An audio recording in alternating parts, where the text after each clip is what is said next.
Ladies and gentlemen, please welcome to the stage Conference Co-Chair Michael Reed.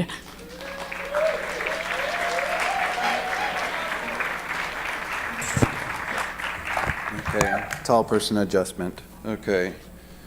So, welcome, Sunday morning. I see, okay, a few folks here. Okay, so welcome to our Sunday morning plenary. I'm on script now in case you're wondering. At this point in the conference, after a very long Saturday that included professional development sessions, the expo hall, of course, showcases, and yes, perhaps a few libations for some of you, we expect it is a good time to focus together on one event, to engage in something that will be at once energizing, inspirational, and enlightening. You're about to experience three unique individuals who care deeply and are able to articulate clearly about the performing arts and why we should all be proud to be a part of this industry, and they are a phenomenal group. We're going to have a good time. And they're going to guide us through this special event. We have an individual, a well-respected friend and colleague, who, in her own words, brings the human experience alive in media. A former on-air reporter and host for ABC News, CNN, and NPR, she is a radio and television commentator for multiple networks and is currently working on a novel and a nonfiction book about the future of American careers. So we could all listen up about that one, right? Please join me in welcoming our moderator for this morning's session, distinguished writer-in-residence at NYU Arthur L. Carter Journalism Institute, the fabulous Farai Chideya. All right.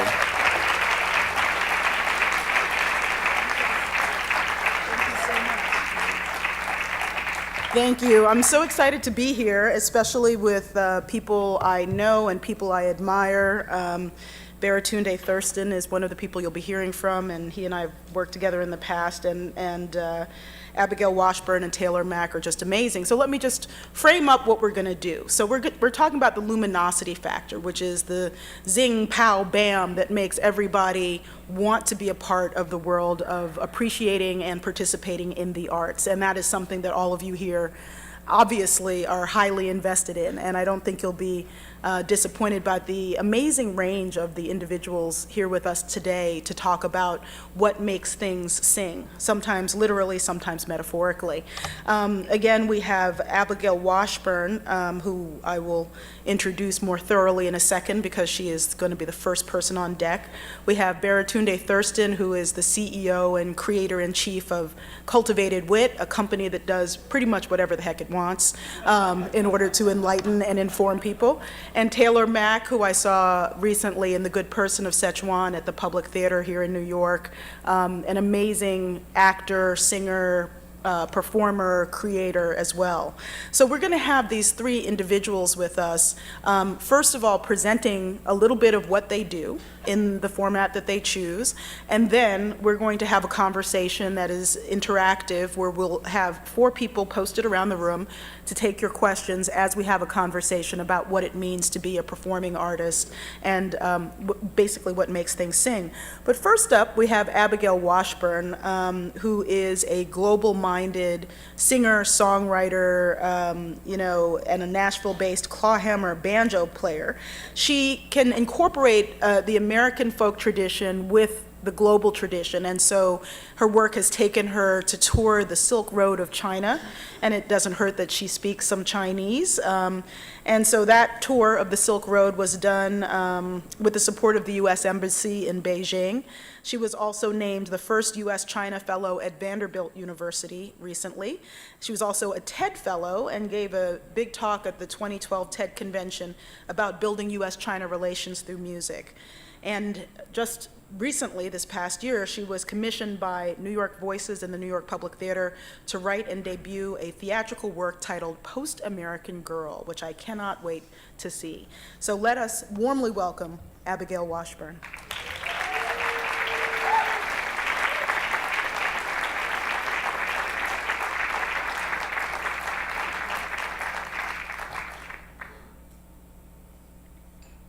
Bright morning stars are rising. Bright morning stars are rising.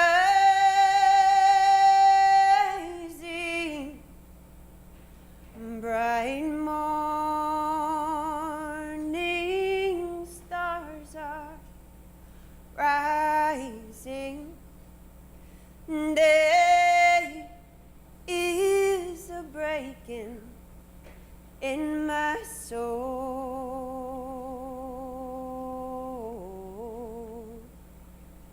And where are our dear mothers? Oh, where are our dear mothers?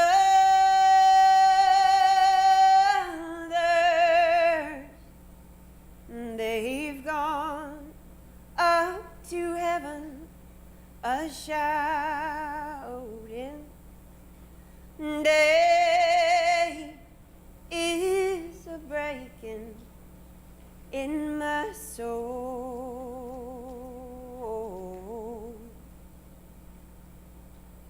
I learned that from Ginny Hawker in West Virginia in 2004. And it's an old, thank you. It's an old time song. Old as old can be. She said, I learned it from my father, and he learned it from his father, and he probably learned it from his cousin, and who knows, his mom maybe learned it from the chicken, so it's really hard to say. And this is a song I learned from Old Lady Wong in Chengdu, Sichuan in 1996. She said about the same thing that Ginny Hawker did. She said, this is as old can be. We don't know where it came from or where it's going.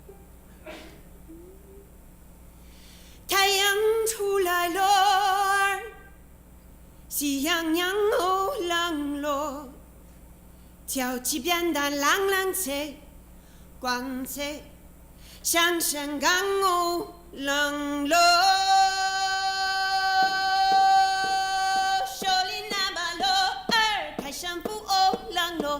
跑呼吧浪浪车，光车，火车浪哦浪落，太阳出来了，喜洋洋哦浪落，跳起扁担浪浪车，光车，上山岗哦浪落。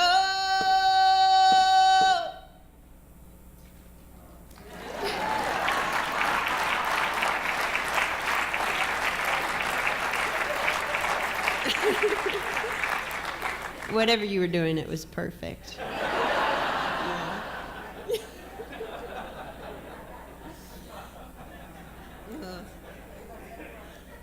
I believe in the old because it shows us where we've come from. It shows us the souls that we've arisen from. I believe in the new because it gives us an opportunity to inform who we're becoming. This is a song I wrote after, it's the second song I ever wrote, actually, and I wrote it after reading a little bit of a Chinese poetry book from the 8th century, and then I happened to be listening to a bunch of Appalachian fiddle tunes at the same time, and this is what happens when you do that.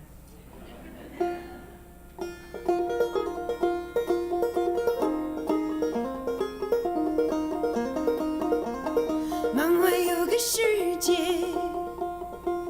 心中有个声音，四方等你来呀，有你有你有你。门外有个世界 ，Outside your door, the world is waiting. 心中有个声音 ，Inside your heart, a voice is calling. 四方等你来呀 ，The four corners of the world are waiting for you. 有你有你 So travel, daughter, travel. Go get it, girl.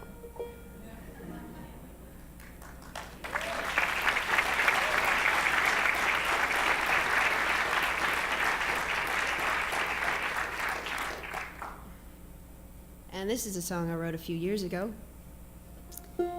after listening to Blind Willie Johnson singing his City of Refuge. And I was thinking to myself, what would be my city of refuge? So this is a song written in 2009, based on a song written in, well, I don't think it was written in 1930s. It was probably from a long time before that.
Adam's on the roof and Eve is in the gutter. Eden's on the south side where the circle started. To run with the gods, you've gotta run harder. Run, run, run. Run to the city of refuge where everyone is made new. Oh, the city of refuge where everyone is made new. Oh, the city of refuge where our burdens lay in the towns where we came from.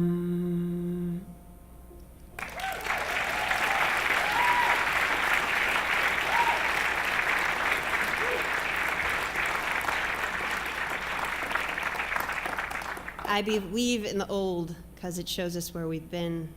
I believe in the new because it gives us a chance to create who we're becoming. And I believe in the power of music to do miraculous things, like convince people that they were wrong for a long time about stuff. Like this one time I was on the Silk Road. I've done 14 tours of China since I thought I was going to be a lawyer. And I'm really glad I play the banjo and sing instead. And I toured the Silk Road from Beijing out to the far regions of Xinjiang province in western China. And along the way, we stopped in rural Ningxia province in a town called Yinchuan. And I asked about having collaborators. Every town I go to in China, I say, hey, is there a local musician that would play with us during the show and jam before? And so the work unit of the local, the head of the work unit of the local orchestra went and found the best erhu player they had. And they had him come down to the theater, and we met backstage, and he had this furrowed brow and this frown, and I was like, oh, God. And I said, 你好. He said, 你好. 我想说美国和中国的音乐没有关系。Chinese and American music have no connection whatsoever. And I said, 你可能是对的，但是我想听你玩一些音乐。You may be correct, but I certainly would love to hear your Chinese music. So he started playing.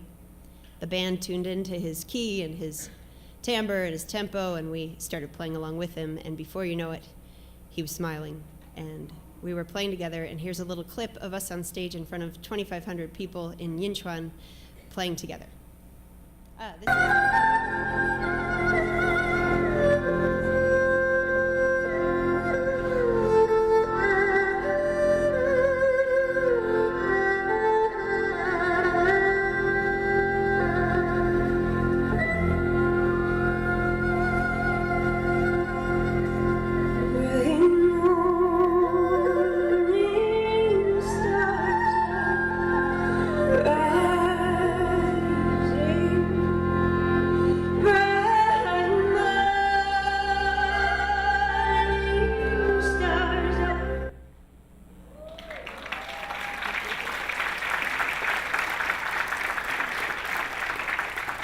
After the show, he came up to me and he said, 我发现了，今天晚上我发现了 Tonight I discovered 美国和中国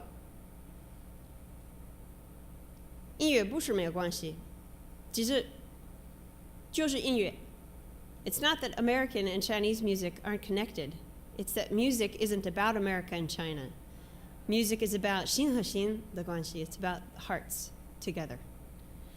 And I've had so many experiences like that, I can't even begin to tell you. This is just one small example. Music does change the world. It will change the world. And I believe we're doing the right thing by doing what we're doing together in the performing arts. So thank you so much for having me.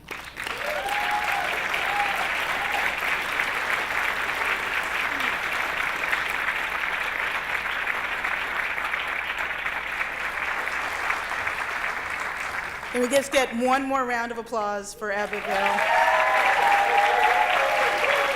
It's pretty tremendous.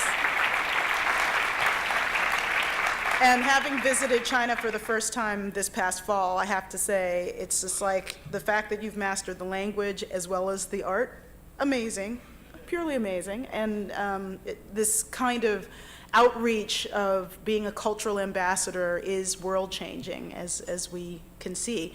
Another cultural ambassador from Blacklandia is Baratunde Thurston, the author of the New York Times bestseller, How to Be Black, has now started his own company, Cultivated Wit, and he describes himself as not only the CEO and co-founder, but the chief hashtagger, or the hashtagger in chief. He gives keynotes at places like South by Southwest Interactive, Personal Democracy Forum, writes the monthly back page column for Fast Company, goes on internet retreats, which perhaps he can tell you about sometime during our conversation, to keep his energy and creativity up. And he's done many different things in the digital and broadcast world, including founding the political blog Jack and Jill Politics, advising the Obama White House, doing stand-up comedy, and as he puts it, having more than 30 years experience of being black. He lives in Brooklyn, and welcome up, Baratunde.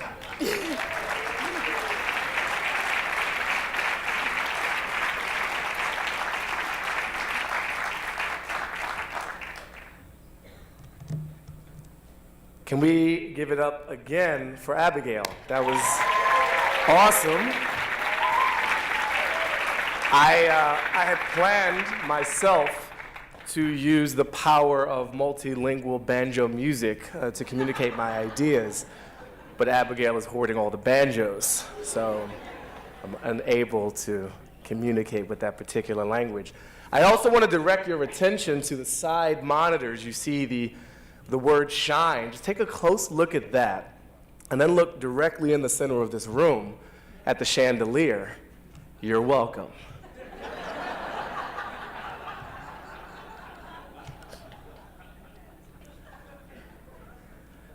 My great-grandfather is pictured here. He was born in 1870 in Caroline County, Virginia. And according to the stories of our family, he was born into slavery, though technically that should not have been possible. But sometimes US government programs don't end reliably on time or start reliably on time. Moved to Washington, D.C., taught himself to read, worked for the government, and gave birth to 2 daughters, one of whom became the first black employee at the U.S. Supreme Court building. And my sister and I found this fact out quite late in our lives. Our mother never shared this with us. She kept it a secret. It's a weird family secret to keep. Most of you want to hide the embarrassing stuff. Like one leg is longer than the other. Or somebody voted for Bush, you know, things you don't want to talk about, things that ruin Thanksgiving dinners. You don't keep quiet the secret civil rights hero in the family. But it happened. My mother was very, very unique and wonderful person. She taught my sister and I to always question authority, except for hers. She grew up in Washington, D.C., as did her mother. This is a photo of my mom and her friends outside of Malcolm X Park in an African Liberation Day parade. My mom is in the center. She's the one staring and pointing directly at the camera, as if to say, I know you're going to put me on PowerPoint later. I see you, APAP. This is my middle school graduation photo. I've got just enough rebellion, kente cloth, but in a tie. Play all positions. That's my older sister, back to back. She lives in Lansing, Michigan. She was 20 years a print journalist. The last post she held was as assistant managing editor at the Lansing State Journal. She was one of 25 assistant managing editors who were black in the United States at the time she took that job, which was not in the 1800s. So that's just an interesting fact to me. She also left the world of journalism. She decided to pursue yoga aggressively and bring its benefits to people to whom it's not often marketed. She brought yoga to the hood. She brought yoga to the hood in a donation-based fashion. So she runs a yoga studio called Just Be Yoga in the southern part of Lansing, and a Free Being Yoga Network, which does service-oriented therapeutic yoga. And I just want to remind everyone in the room that she was the assistant managing editor at a newspaper, and now she teaches free yoga in the hood. Yay, journalism.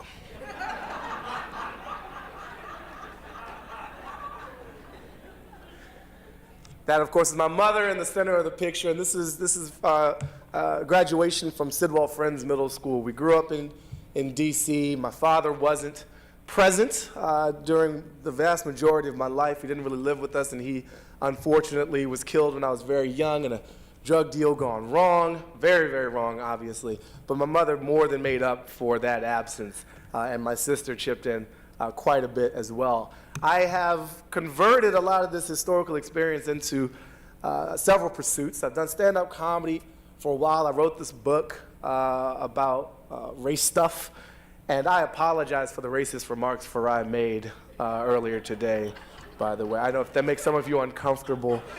I'm so sorry. We'll talk to her later. People have been notified. And I've been working in technology for a while, too. I have a fellowship at the Media Lab at MIT, and was at The Onion for a long time as the director of digital and political coverage there. This is the book that I wrote. This is why it's sold. And they're very connected. They're very connected.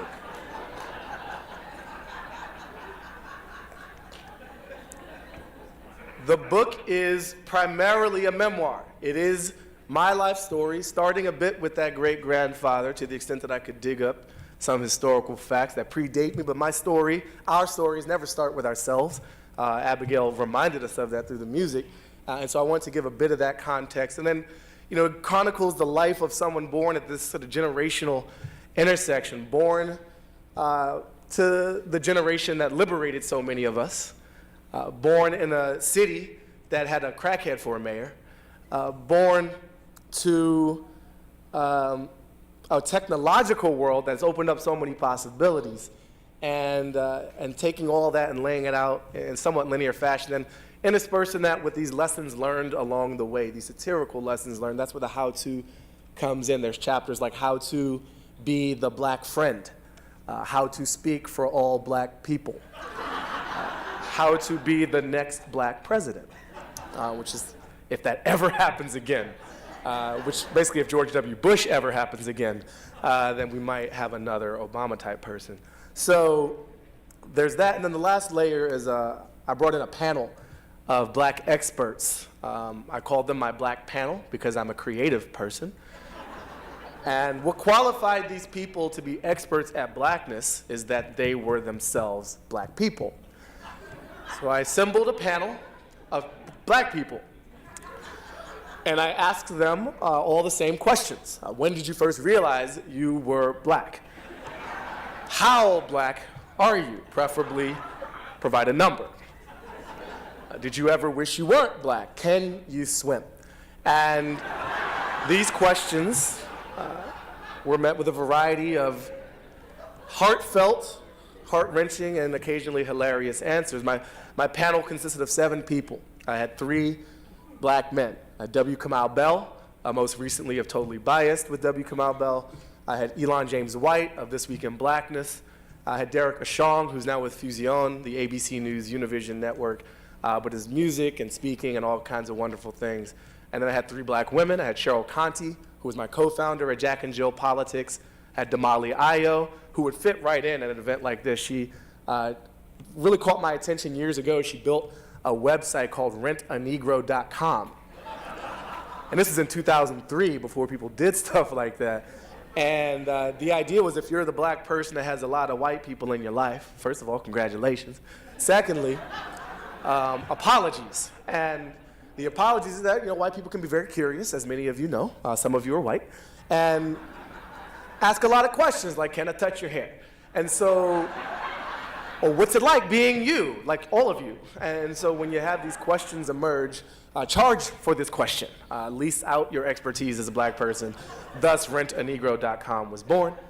And then the third black female member of my expert black panel was Jaquetta Zapmari, who is a performance artist, and she does a one-woman show called That's Funny, You Didn't Sound Black on the Phone. And she's incredible. She's incredible. The last member of my panel wasn't black. He was actually quite white. His name was Christian Lander. He did the book and the website Stuff White People Like. And I included him in the black panel as a scientific control because I wanted to make sure that my results were valid. And I also wanted to put a white person through the questions that black people get for true intergenerational, interracial dialogue and building. It was a lot of fun. So that's the book. There have been some fun images to emerge. There's a whole Instagram culture as the book has been assigned in various educational institutions. They're sometimes staged, they're sometimes legitimate. It's really, really great. And one of the things that I really like to try to do is integrate technology into all the stuff I'm doing. I was sort of born of this connected internet era, and to murder a tree and smear ink on it and then ship it through buses all across the land felt very inefficient and weird to a blogger and a tweeter and a Facebooker. So I brought in a community around it through a Tumblr-based website and wrote several portions of the book in public, sharing my computer screen as I created or edited the book. That came with a community of people who had a lot to say as I was writing that I didn't pay attention to because I was writing. But I captured the chat logs and looked back later to see what sort of things were people saying about this process. Some people got very judgmental, I would say, and asked questions because maybe they're not happy as individuals themselves. Other people were confusing and raised, wouldn't necessarily say important issues related to identity, race, and the future of this American project. And then there are people who provided deep cultural analysis, insight, paving a path forward for our children and our children's children and their children's children. It was a lot of fun. I learned a lot in this process. After publishing this book and leaving The Onion, I left to start this business called Cultivated Wit. Our motto is "We Make Fun." We are an intersection of creativity, comedy, and technology, bringing good ideas into the world. We do original productions. We did a web series with AOL all about crowdfunding. We work with clients to integrate humor into their marketing and outreach campaigns, especially for causes and political issues, but also for just straight up commerce if you're not evil. And we try to bring technology to sort of creativity and vice versa, and build tools and build projects and actual applications that are themselves quite fun. We took on a sentiment and did a bit of pro bono work last fall because we felt that the American people felt a certain type of way about their elected officials. This sort of summed up the way most of us felt according to the 9% approval rating of our legislative body. And we were amazed to find that a particular domain name was also available. And so we just sort of put these two things together. Internet plus feeling equals fuckyoucongress.com the day the shutdown started. And we made it beautiful. People love pretty things. And we populated it with real fact-based, journalistically grounded opinions on the types of behaviors and consequences of these fucking idiots who have the dishonor to work for us from time to time. And then we added an interactive layer to encourage people to get to know their districts and their members of Congress. And then the third layer of our site was to drive to action, registering people to vote, getting people into anti-corruption campaigns and transparency initiatives. And it was a lot of fun. That's the sort of work we do. So it's funny, but it's smart, but it's important. And that is just over my time. Thank you very much. Thank you, Farai. Thank you.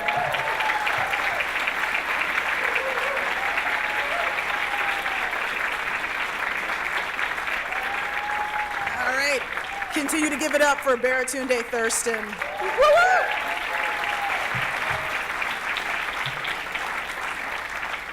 Yes, quite the polymath, that Baratunde, and that's not even a race word. So, moving right along to Taylor Mack. I recently had a chance to see Taylor Mack perform in The Good Person of Szechuan at the Public, and I really thought that his work was so amazingly heartfelt while playing with the genres of theater, and that kind of ability to go for the gut and go for the heart while also going for the eye and the ear is something that defines Shine to me.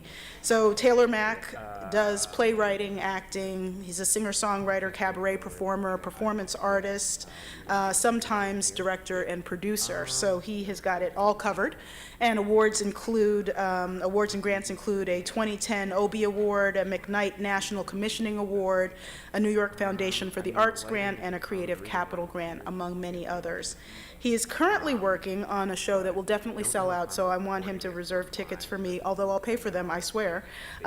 It's called The Last Two People on Earth with Mandy Patinkin, and directed, choreographed by Susan Stroman. So I'm ticket stalking already. I don't even know when it's going to go up. And on that note, Taylor Mack, please come up.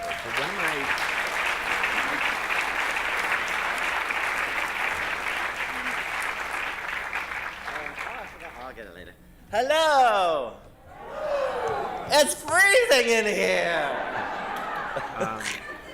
Turn up the heat. I'll turn up the heat, baby. I am the definition of shine.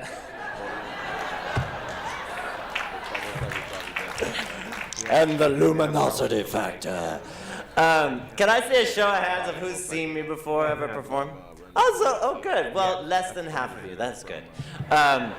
That means there's room to grow. I don't normally look like this when I perform.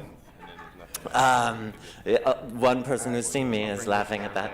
I don't, I tend to look like, I'll show you, I tend to look like that.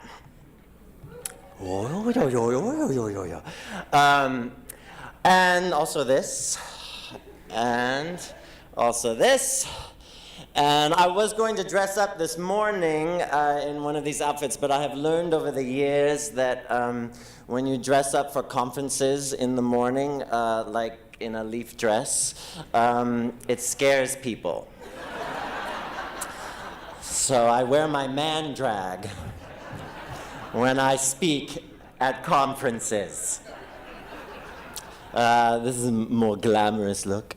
And so this is people call it drag, and it is. If you meet a drag queen, don't tell them that I said I don't do drag. They will send me hate mail, right? I am very proud of being in the lineage, blah, blah, blah, blah. But they call it drag, and oftentimes people will say, well, you're not a drag queen, because they think that drag is bad or something they don't like, so, you know, and they go, they like me, so you can't be a drag queen, or they'll say, you're so handsome, why do you dress like that? You don't have to dress like that, you're so handsome. But drag for me is actually conceptual. The aesthetic that I use is conceptual. I wanted to show you guys pictures because I felt like in order to understand the luminosity factor, you should understand what I use with my aesthetics. So it is conceptual. I want to talk about homogeneity, basically. It's something that I talk about a lot. I come from a suburban place, which had a lot of diversity, but everyone was so intent on making everybody homogenized. We all had to be reduced down to one thing, and so what happened was it became a very violent place. It was the murder capital of America. It was a very ignorant place. It was had the third highest illiteracy rate in America. It was there was economic disparity, intense economic disparity, and so people were trying to force everyone to be a certain economic height, and so it became the #2 place in America where people defaulted on their home loans, and recently, until Detroit took the title, it was the #1 largest city in America to go bankrupt. So, and subjectively, I always have felt like that was because people were trying to make everybody one thing instead of celebrating the range of who we all are. So a lot of my work is about homogeneity, and the drag became about that. I wanted to show the range of who I am. So people will say to me often, do you feel like you're hiding when you wear those outfits? And I know, no. When I'm wearing this, I feel like I'm hiding. I'm trying to blend in with everyone else. But when I'm wearing my drag, it's what I look like on the inside, right? So that's what I'm exposing. So I'll take a topic like the War on Terror, which is what this outfit was about for this show. And I'll say, how do I feel about the War on Terror? I feel lots of different things about the War on Terror. And one of the main things I feel is that it's a party that I have been forced to attend but haven't been invited to. And so what I'll do, well, what does that look like? So I say, well, I'll get a bunch of balloons and then I'll glue a bunch of thumbtacks on my face, right? And that's basically what the War on Terror looks like to me. It's also that it becomes both ugly, which is the War on Terror, but also beautiful. There's an element of beauty to it. It also is completely chaotic and amateur-looking. There's elements of the amateur in it, but it's also meticulous, and somebody had a vision behind it. So I try to do that all the time with all of my various looks and shows and texts and the way that I perform. There's a huge range, so it's not just one thing that you're seeing. I also write plays, and I'll write it myself, a character in a play.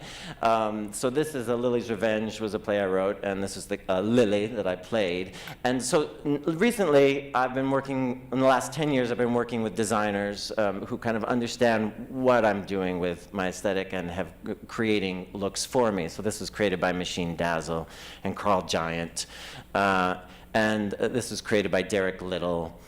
This was for a show about immigration, how I felt about immigration, and you'll see, so here's an example, I'm wearing a dirndl and I still have the alien makeup on, but the alien makeup is completely different from the night before, because every night is different, so every performance has a completely different look. Usually. Sometimes I'll wear the same outfit, but the makeup is always different. There's always some new element to it. And sometimes I perform on stages, and sometimes in laundromats. Or various other locations like outside, or sometimes I dress more masculine, and this was in a play that I was cast in, so I was more masculine, sometimes more feminine. I will never look like this on stage, just letting you know. I did this because I wanted to be subversive, but usually what I look like is somewhere in between, and the looks will start to they start off fairly clean for the most part. There's always a little bit of chaos in them, but they'll start off kind of clean. But by the end of the show, there's some deconstruction that happens. So, the wigs comes off, the makeup gets spread on audience members, and everything gets a little crazy. Sometimes it's ethnic. And I put this in because I'm doing this show. I'm creating this long show. It's over. You can only understand it if you've been to it. You've been seeing it being performed for a number of years. Actually, it's 24 different, more than 24 shows, but it's 24 decades of the history of popular music in the United States. So from the 1770s to the present decade, the last 24 decades. Each decade is its own different show. The whole idea is that and then you can also combine the decades and make longer shows and theme shows and all these different things. But the idea is that you come and see the shows at various times throughout your life, and that you build the community by coming to see something that is still about the same topic from the same performer and with many of the same audience members. So there's a lot of repeat participation over a number of series of years. I've been doing this in New York for the last couple years. It's my new project. Eventually we're going to put it all together and do a 24-hour concert. But first we're just doing the shows. The shows are about 90 minutes long. Sometimes they're 2 hours, depending on what happens with the audience. This was from the 1900s, and so I took all songs that were popular in the Jewish tenement in the 1900s, and we performed them at the JCC in Manhattan. And we called it Sleep Fast, We Need the Pillow. And this is from the 1930s show, so sometimes the look will start off one way, and then on stage it turns into something like this. I get a comb over. And I often I write parts for other performers in my work. So this is a part for Daphne Gaines that I wrote her. She's an actor, but then I also use a burlesque performer. This is James Tigger Ferguson, who's a boylesque performer. Sometimes I'm in the shows with the people. Sometimes I ask my friends to dress up like they were going to church. So, and then I wear my outfit, and then we perform on stage together so that we have that juxtaposition. And so my friend dressed like she was going to church, and I dressed like I was in the 1790s. This is the 1790s concert. That's how they looked back then. And sometimes, this is me and Mandy Patinkin, sometimes I perform with famous people, and I just put this slide in there so that you would know I'm valid. And sometimes I pull up famous people from the audience and make them be in my show. So this is Stephen Spinella playing a monkey in in the 1890s concert. Sometimes I have rehearsed with large ensembles and really large ensembles. So this is a cast of 36. And what I'll do is I'll make everybody else dress up, and then I'll wear the man drag, Sometimes I perform in basement bars, but often I perform in theaters from around 200 to 1,000 seaters, usually all the full range of that. And I like to perform in theaters because you can break the theater etiquette. If you perform in a theater, if you're in a club, then you have to kind of wrangle people in. But I do perform in clubs and all kind of different places and stuff. And even outdoor festivals, and I put this slide in there so you would know I was valid as well. I also, kids come to my shows and they're not kid appropriate, but they come anyway, and we just deal with it. Sometimes I'm naked on stage, and sometimes the set becomes the outfit, and sometimes I use puppets. Basil Twist made these blue-haired ladies that make the ocean in my play, Red Tide Blooming. Sometimes I steal audience members' drinks, and I like to do the show sober, and I do believe in consciousness at the theater. But ever so often it's fun to make people think that you're not conscious. Sometimes I make out with audience members. Sometimes I make out with them while singing. Sometimes I get them to sing with me. Sometimes, so this is, the whole show, the 24-hour concert is, it's about how imperfection fosters community. That's really what I was interested in. How does imperfection foster community? So what I do is I grab a bunch of people from the audience. There was a song from the 1800s called, the chorus is, because they could not sing, three roguish chaps fell into mishaps because they could not sing. So what we did is we found 3 people in the audience who were tone deaf. Then we get them up on stage, and we teach them the chorus, and they sing the chorus of the song every time, and I get the audience to cheer them and scream. So what we're doing is we're using our imperfection to foster the community, to create shared experience, and also to break our taboos. You know, they were afraid of singing in public, and then we made it this wonderful special thing, and everybody honors them. So that's one of the ways that I do it. This was a heterosexual guy.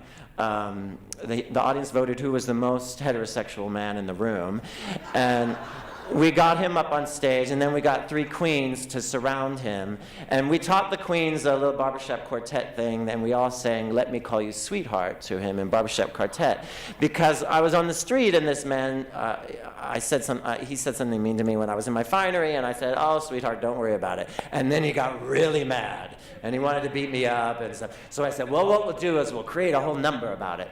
So we all sing "Let Me Call You Sweetheart" and followed the straight man in the audience, and we broke the taboo.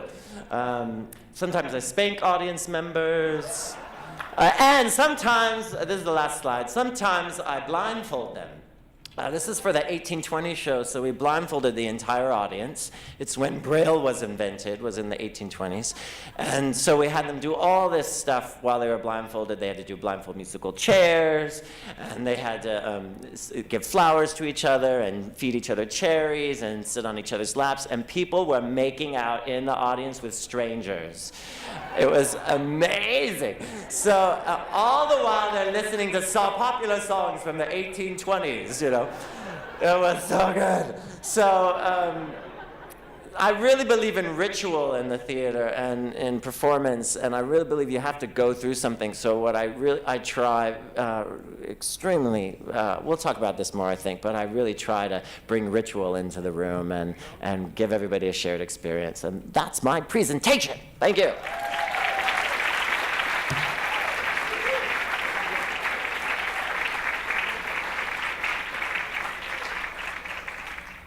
So we're going to progress over. Baratunde, welcome on up. You're in the middle. So you can see, as you'll see when Abigail returns, she is running a small errand. We have been impeccable with our planning. We have a girl sandwich with the boys in the middle, and we also have black, white, black, white. Can we just get a round of applause for the seating? Baratunde made us do it.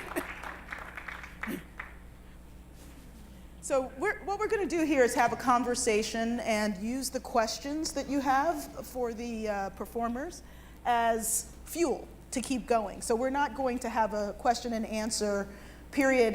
Can all of the ambassadors who are going to be taking questions step forward a little bit and wave? Everybody look around. There are 4 people here who will be taking questions, and so I will give a little cue to go for questions throughout the session. And you know, you don't have to stalk around for them just yet, but we will have them. And here's Abigail. So, Using the bathroom. yeah, that's totally valid. Should have made up something Totally else. valid. So you know, obviously, all of what the 3 of you do is very different, but all of you engage with people on this level that includes both seriousness and playfulness. And how would you define, you know, your approach to I mean, Taylor, let me start with you. You know, you're playful with audiences in ways that sometimes probably pushes them a little bit out of their comfort zone or a lot out of their comfort zone. How do you know how to handle that dynamic? I really feel strongly that this is what I say to them often, because I say I don't like audience participation at the theater either. You know, usually people, they don't want to participate, and I say I don't like it either. Usually when people try to get you to participate at the theater, it's because they're trying to force their fun on you. You know, and I always, they're like, come on, sing along, have a good time, you know. And I always think, fuck you, I don't want to have fun, you know. Right? When that happens. I paid my ticket, I don't want any more fun. Yeah, exactly. And so, but what I tell my audiences is that it's different when I ask you to participate. Because when I ask you to participate, it's because I want you to be uncomfortable, you know. Imagine feeling something authentic at the theater, you know. And so basically what I say is, in a regular concert, if you didn't have a great time the entire time and laugh and cry at the right places, then the performer has failed you. But I do performance art concerts, which means you can love me and love the concert, you can hate it, you can be bored, you can be furious, you can be completely uncomfortable, and I still will have succeeded. In performance art, there is no failure, right? So the big thing that I just say to people all the time is, everything you're feeling is appropriate. And somehow that gives them the permission to actually feel what they're feeling when they're feeling it, and it gives them the permission to participate, and so we have a great time, you know. But it doesn't mean that it's not uncomfortable or deep for people. I do ritual, and I do ritual sacrifice. I do the ritual, and you are the sacrifice. Sounds like the deck is kind of stacked. Baratunde, what you do also sometimes busts people out of their comfort zones. And what you do is so broad. You know, you do everything from like live stand-up, which is, you know, a pretty direct audience relationship, to things that ripple out across social media. Yeah. But how do you also deal with that playfulness in the context of like dealing with serious issues? Play is almost a preferred way to deal with serious issues. Often, if not always, certainly for me. And what I've learned from the different modes, that audience participation thing is such a cool note, because in my early stand-up, I was trained to think like, I'm up here and you're down there, and it's just like, you shut the fuck up, I'm doing my thing. Yeah. And I got interrupted once at a stand-up show by audience members who felt differently. And they, Fancy that. yeah, like they just had a different opinion about who was supposed to be performing. And it was a show where, you know, there were 3 of them total, and 1 of me. Like, that's not a powerful ratio. Like, there wasn't a huge validation of my stageness. And they were like, stop what you're doing. We don't like what you're talking about. We don't get it.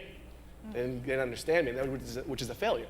Yeah. As a communications, you know, person, I was like, what do you want me to talk about? And I'm like, talk about your relationships. And I don't want to talk about dating and clubs and all this bullshit. So I found a way, though, like in this moment, to improvise with them and arrive at like one of the best jokes of that time for me. Mm-hmm. And the internet gives another angle into it, which is I see it in some ways as a first draft, especially the social media side. I see it as a solicitation or a user completion, like fill in the blank. The caption contest kind of things are very fun to play with. But the one that stands out the most was at the Republican National Convention. And I went down there with 2 different media outlets. WNYC sent me essentially as a comedic correspondent, just like, say what you see. I'm like, I see white people. Like khakis and bad music. I was like, no wonder your party's kind of sucking right now. You have no good music at all. But I was inspired as I landed in Florida. I was like, you know what? I want to count the black people that I see here. And because they're on TV, they're numerous. Like, they always cut to happy black person at the RNC. And I was like, is that legit, or is that like one dude with a bunch of makeup? Like, is it Taylor? I don't know. You know? Wearing his black drag. Like, that's how he gets paid. So anyway, I start Negro spotting. I called it Negro spotting. And I used the hashtag, and I would update a couple times a day what the count was. And it became very interactive, both on the internet and on the ground. Yeah. And Michelle Malkin found it and blew up and got really angry, surprise, surprise. Most interesting though, and this is a long story, but I think it covers a lot of other potential things. Black Republicans found me. A group of black male Republicans rolled up on me like, "Are you that brother counting black people?" And I was like, "Oh shit. This is like, Twitter's not safe, you know, like never tweet something you wouldn't want to say to somebody's face." So I'm about to test that premise. And I was like, "Are they gonna fight me right now?" Like, what? Well, Fox News is here. Like, that's not good for the race. So they had this tense approach, and they're like, "Dude, that's so funny!" And they started busting out laughing, and I ended up having not only a funny conversation, but a deep conversation with Paris Denard, who was George W. Bush's black outreach coordinator in the White House. We talked for 20 minutes. Yeah. And I've recorded, we got this whole podcast. So it started as a playful engagement of something, which is like, there's no black Republicans. And it ended up with a substantive discussion with a preeminent black Republican about the successes and failures that he felt being that at that particular time. Yeah. No, that is amazing. That was a great moment. Great moment in politics and political satire. It's kind of. Yeah. How do you walk the line, Abigail, when it comes, to being playful in a situation with a lot of protocol? Because it strikes me that being in China, just on any level, as a Westerner, requires protocol. Chinese culture demands, certain protocol in families and in business interactions, and every culture does. But you're an artist dealing with two countries that are what I call frenemies, the United States and China. And how do you keep a sense of playfulness while being also respectful of the cultures, which clearly you are? Well, I try to keep it personal.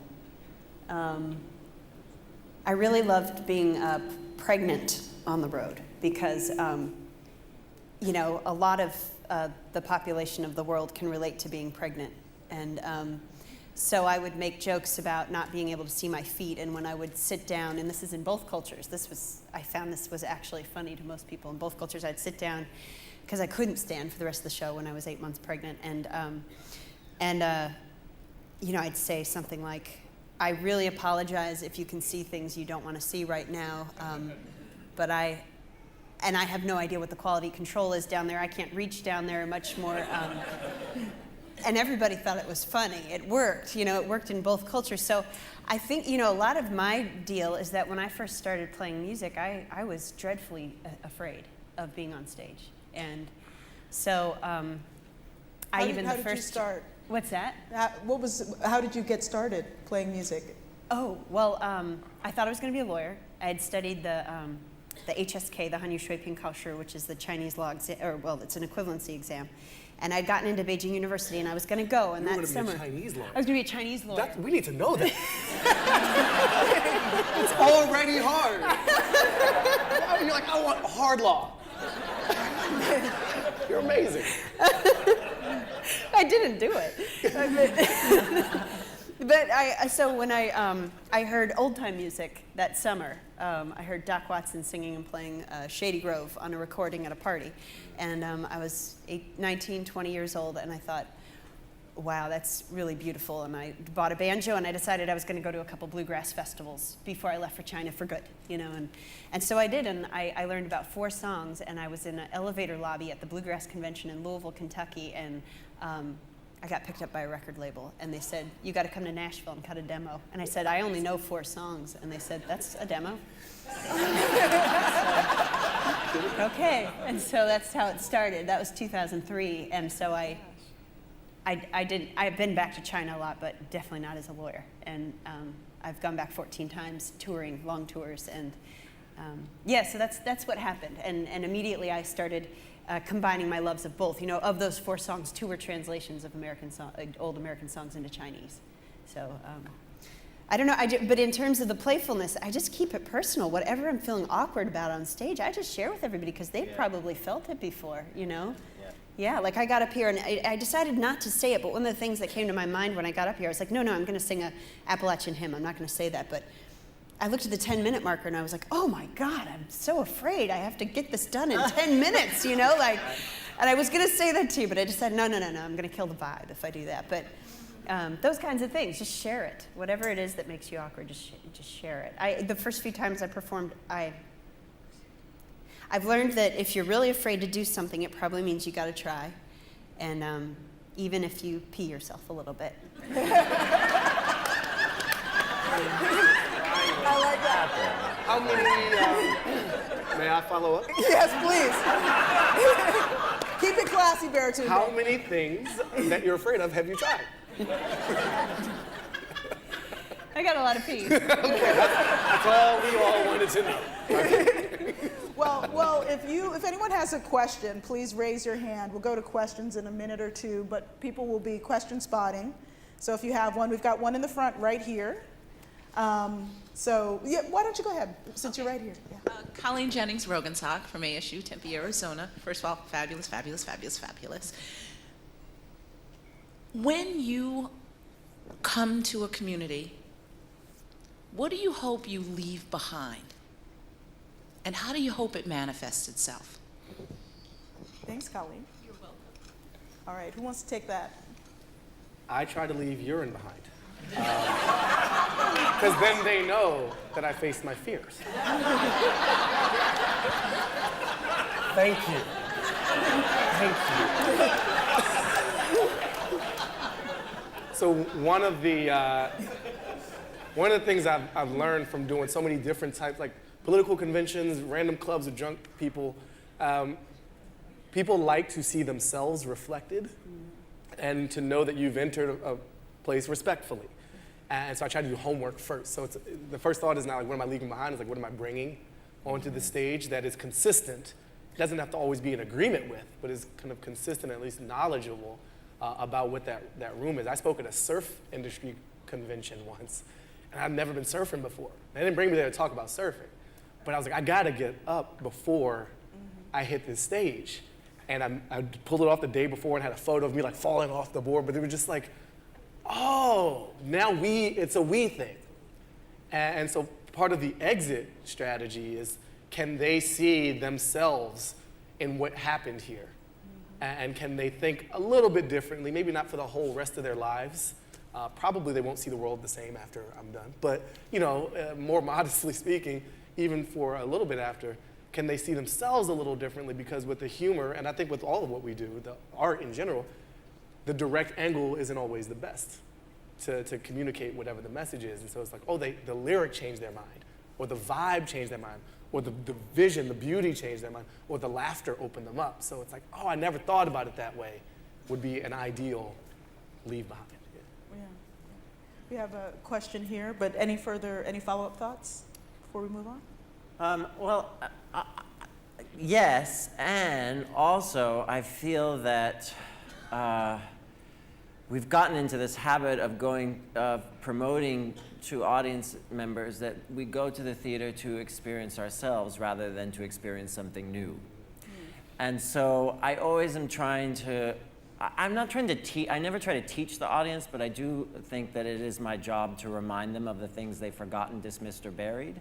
Often about themselves or about their community. And so I do research and I try to figure out what are the issues in this community, and how can we unearth them a little bit for these people to remind them of, and how can they see the oddest looking person in the room and relate, and not realize that when they walked in that they were going to relate to that, but then suddenly have that companionship.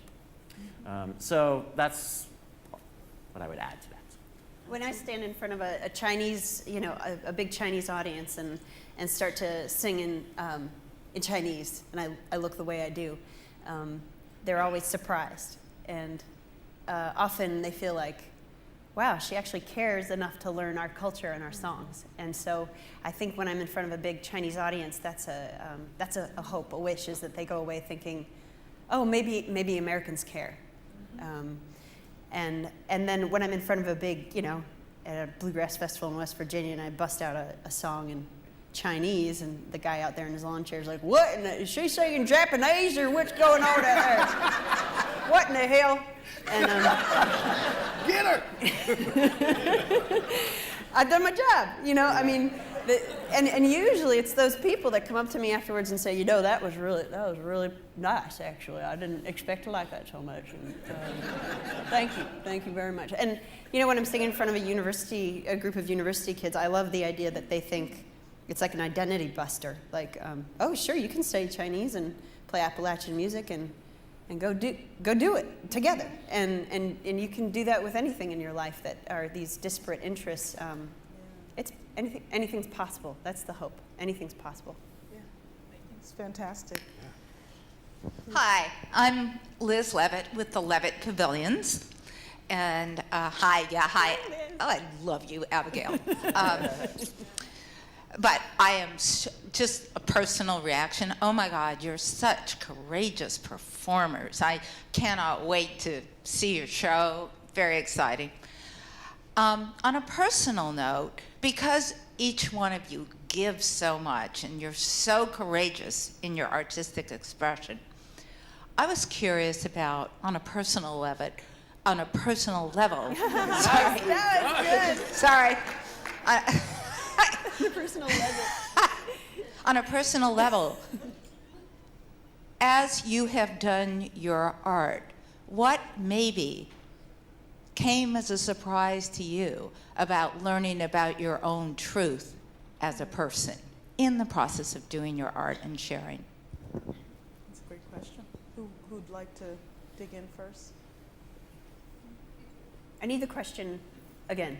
The question is what on a personal level made you dig in? Is that right? Nope, sorry. No, what I wondered about is that when you give so much, each one of you is so out there and so vulnerable and so exposed with what you do. I wondered, in the process of doing your art, if you had sort of a personal breakthrough, a moment where you went, oh my goodness, so this is really true about myself and the world. Well, it is. People always say they don't like solo shows because it looks like the artist is doing their therapy up on the stage, you know. And I'm not so big on solo shows either, but more because of what Sarah Schulman calls the gentrification of the mind, and I don't need to tell you about that. But anyway, so I try to bring my community, you know, on the stage with me if I can, even though I've done a lot of solo shows. But I always think, well, why should I pay a therapist when people can pay me? So I do. I do my therapy on the stage. Read that right now. Yeah. Taylor Mack, NYC. I do my therapy on the stage, and I think that it's great because, you know, everyone relates to everybody. So the more personal I am, the more I think that some kind of connection will be made. I just wondered if, let me rephrase my question. If any of you in the process of doing your art had an aha moment where you went, oh. I've had so many. I bet you have. It's kind of hard to break it down to one or two, but every song I write is about a new. It's like I choose the song because I need that challenge. I need to combine those two things and figure out how to do it, how to make it happen. And every time it works, it seems like a small miracle.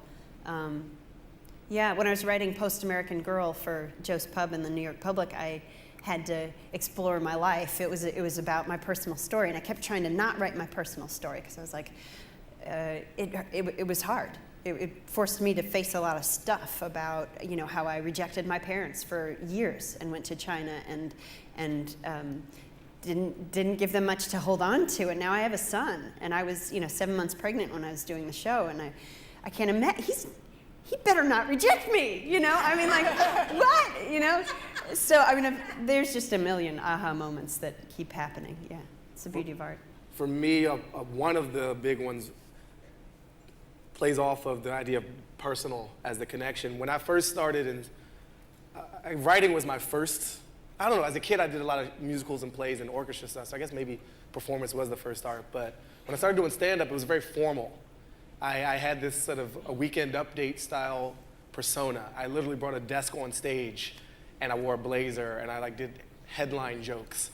And I created a wall, what I thought between me and the audience, but really between my performance and myself. And that moment with that particular, there was a Boston audience that just stop. is when I was doing this really formal, I'm going to break down the news for you people. And they're like, what are you talking about? Like, just talk about you. And I found a way to do both. I thought it was not possible. I had always looked down on like, oh, people just bearing their souls in their stand-up, boo, it was me. And it was like, no, they're building a bridge because we all have a mom, we all have a significant other, we've all been sick. And then you go from that to the next thing. And I had really hidden from biography in my own work. I thought it informs it, but it has no place directly in it. And that affected the book. Ultimately, the book became a memoir. It didn't start that way. So it radically altered, I would say, how I thought about what happens up here as separate from what happens out there. Thank you. And all of you perform in front of heterogeneous audiences. You know, it's not like you just do one type of stand-up or one type of theater or perform to one type of group. What does it give you to constantly see your audiences not so much evolve, but like, you know, kind of as these jump cuts? You know, you're in China and you're in America. You're, you know, at a theater or a nightclub. You know, you're doing political commentary or you're producing web stuff. How do you think does it keep you nimble? What do you get out of the different types of audiences that you address? Go ahead, Abigail. Or, no? I love nothing more than to have a wide range of people in an audience because they teach each other how to listen to the show. I mean, I might sing a song later and I'll give you an example. But one example, when I sing this song, if it's an entirely queer audience, they laugh through the entire thing. Right. If it's an entirely heterosexual audience, they get worried for me through the entire thing. When it's a mixture, they teach each other that it's both funny and serious at the same time. Yeah. And so that's what I prefer. And I don't know what the question was, but that's my way of addressing it. How different audiences keep you nimble, but I definitely want to hear the song, so maybe you can maybe you can drag it out while we finish this discussion, but then after. Maybe you could drag it out. Drag it out. Drag it out. See, I'm not a comedian. I didn't even notice. It's just natural. Here, go. But I want to hear what Abigail has to say about that. Specifically, because I think it's... You know. Yeah. So I definitely go from everything from playing for like, I was brought in once to play for the AmCham, the American Chamber of Commerce in China, because they were discovering that essentially the topic of the meeting was that America's power was diminishing, and literally, and the guy called me, the head of AmCham, and he said, you know, I think we need music for this conversation. Kind of a sunset ballad, sunset on the American Empire ballad. And I said, okay, let's do this. You know, so I knew my purpose, I knew my role, and then sometimes I play for high officials in China, or I played in the earthquake zone for 6 weeks, visiting different schools in the recovery areas, relocation schools, and I would play for a kindergarten group. You know, I'd sit down on the ground, and just the different. The spans of the different, so it just keeps me in touch with humanity. And if I don't respond to the uniqueness of each group, then I'm lonely. That's beautiful.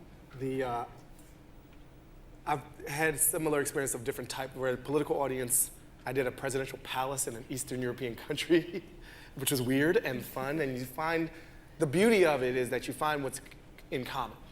Right, so the best version is, it's like, oh, we're all people, I get it, we're all trying to do our thing.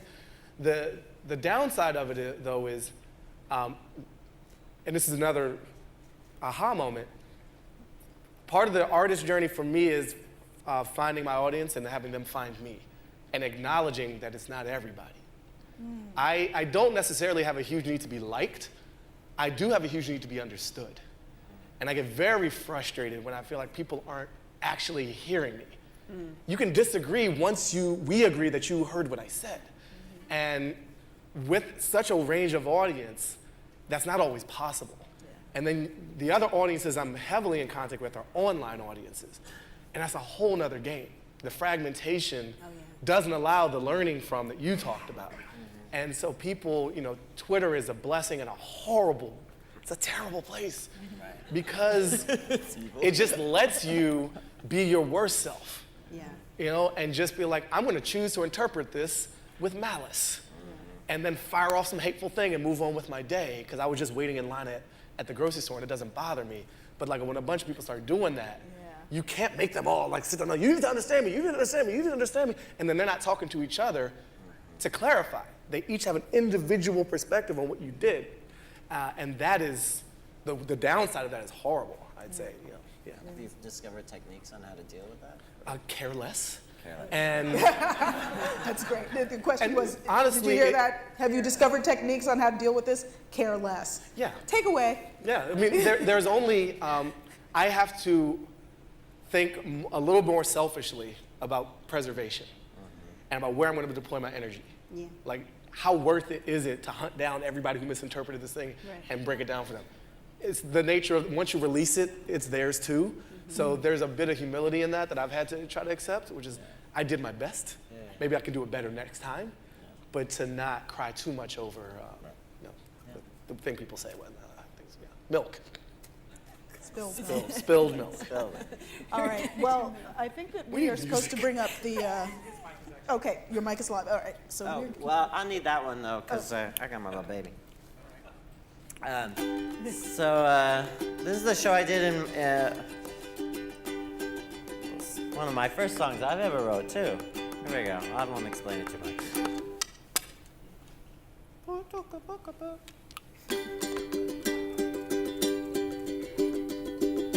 You have to imagine I'm dressed like what you saw. Scott Lambert had the smallest penis I have ever seen. But I loved him. Karl Lepvik had the worst European dentistry. That line goes over really well in Europe. But I loved him. Joshua Stewart, he'd get drunk and puke all over me. But I loved him. Craig Coburn, he would answer his cell phone while we fucked.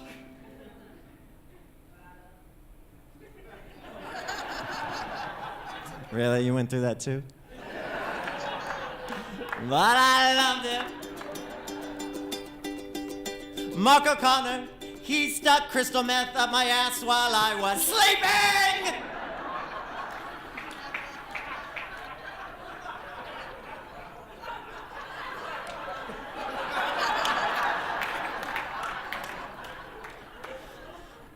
The illuminosity factor. Excuse me, the illuminati factor. Whatever it's called, luminosity. But I loved him. Stephen Lott, he wanted to have unsafe sex with me. And when I wouldn't, he said I had afraids. And then we broke up.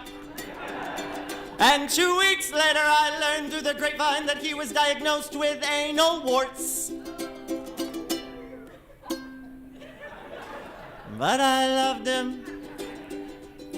Patrick Mulburn, he had a fear of commitment, or maybe it was just a fear of commitment with me. I'd say give it time, we'll see. It was me, eventually. But I loved him. John Worth, he was raised Jehovah's Witness and molested as a child. And he would have panic attacks where he thought people were following him, so we'd take his car and we'd drive it into the forest where he'd spend the night so that nobody could find him and hurt him, like his father, who did once hire a hitman, but the hitman just ran off with all the money. It's true. And then John's father, who was manic depressive, decided to kill himself instead by asphyxiating on the exhaust pipe from a lawnmower. But not before he wrote in big spray paint letters all along the walls of John's childhood home. John is a dirty faggot who deserves to die. Die. Now John lives with his tennis-playing boyfriend, who I don't like. Because he says bad things about John. But at least he does not beat him like the last one, who I don't like. And sometimes John says that having small amounts of love is better than having far too much, and that he has had far too much, and that he is happy being somewhat happy. And I cannot argue, 'cause I love him. Taylor Mack, that's me, last one. He scored badly on his SATs and sometimes thinks that he's too skinny or his breath too stinky or that he's not worth much because he has no money. And sometimes he thinks he'll never have a healthy love life because he has a problem talking about sex with his lovers, even though he doesn't have a problem talking about sex in front of 300 strangers.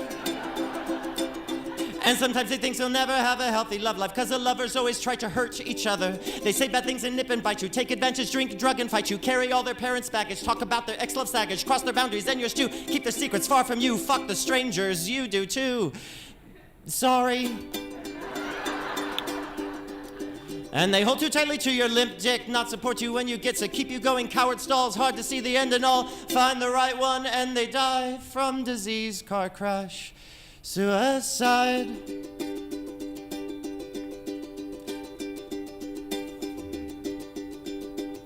But he tries to recollect that people have been struggling with this love thing their whole lives throughout all of time. And it just takes practice, practice, practice. And you have to take all of the many chances. Sure, it's hard, but he is hopeful that his love life will be more than copeful. And I love him.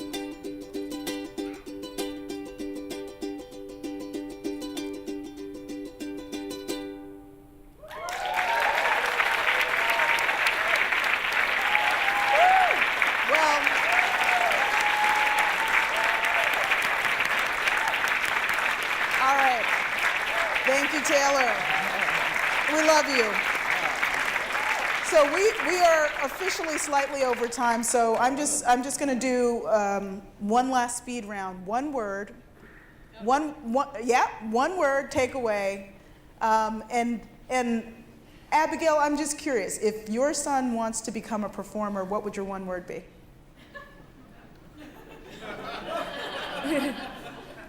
Shine. There we go, on message.